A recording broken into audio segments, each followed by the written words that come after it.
Good morning, guys. So this is kind of going to be a little bit of a different video than I usually make. In this video, I'm going to be uh, both saying thank you and paying respects. If you're not aware, which I'm sure by now a lot of people are, but if you're not aware, the creator of Dragon Ball, Akira Toriyama, passed away. It was announced last night, and he actually passed away on March the 1st. And like I said, it was announced last night. If you are a Dragon Ball fan, then you are definitely feeling it today. I know that I am.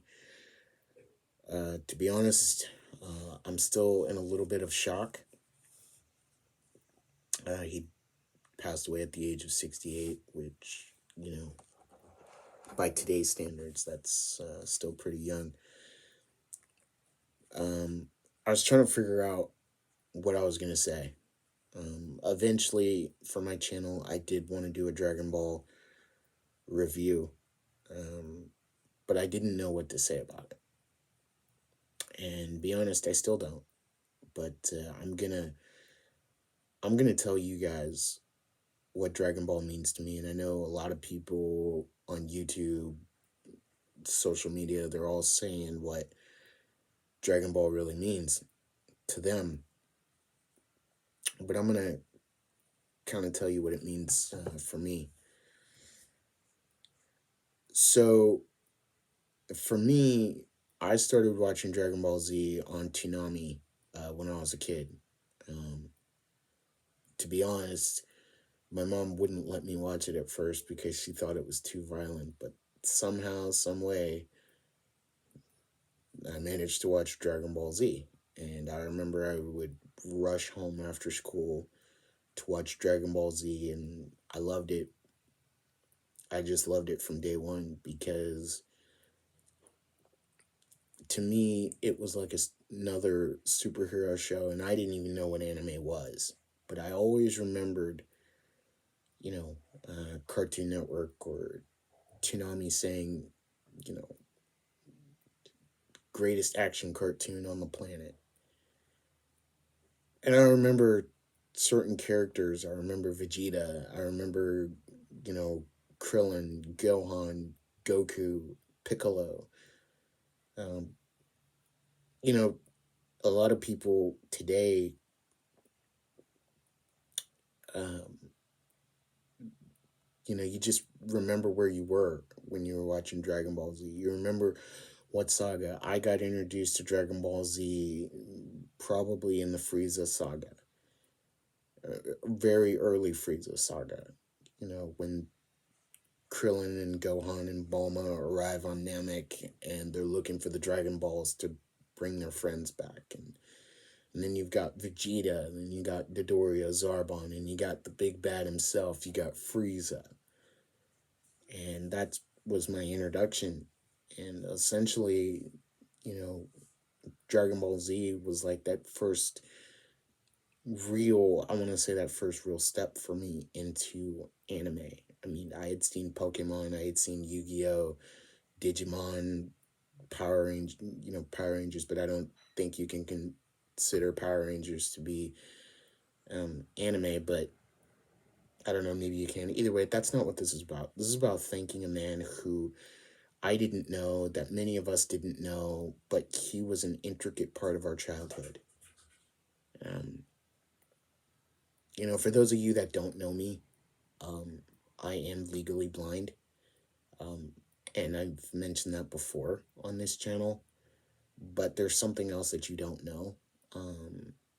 And I usually don't like to talk about it, not because I'm ashamed of it, but because, I just wanted to bring you some good anime content, and, I want to be transparent with you guys, but I also kind of want to leave like my personal life private. But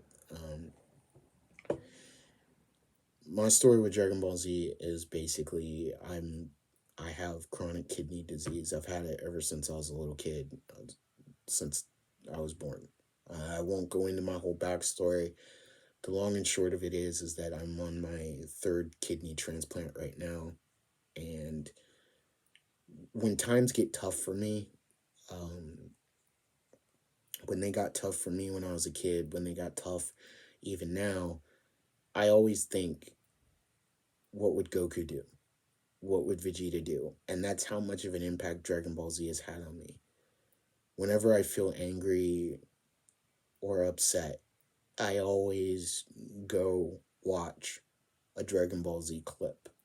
And one of my favorite ones, if I'm like really super upset, like just really down, like really just pissed off, one of my favorite scenes in Dragon Ball Z was Goku going Super Saiyan 3. And I'll tell you why. It was that one because that is like the longest scream I think I've ever heard.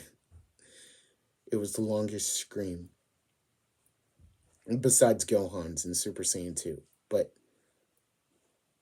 Super Saiyan 3, I always go to Super Saiyan 3. It's my favorite form in the Super Saiyan power range, power levels. And every time I feel sad or upset, I always go to Super Saiyan 3.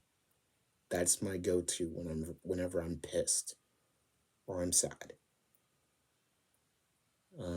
If I felt like I needed to work harder, if I felt, kind of like, just down in the dumps, I'd always go to Vegeta. Because Vegeta has a way of just motivation and picking you back up. And it's something that he always sticks to, which is his Saiyan pride. And I remember in the Buu saga, when he becomes Majin Vegeta, he tells Goku, there's one thing a Saiyan always keeps, his pride.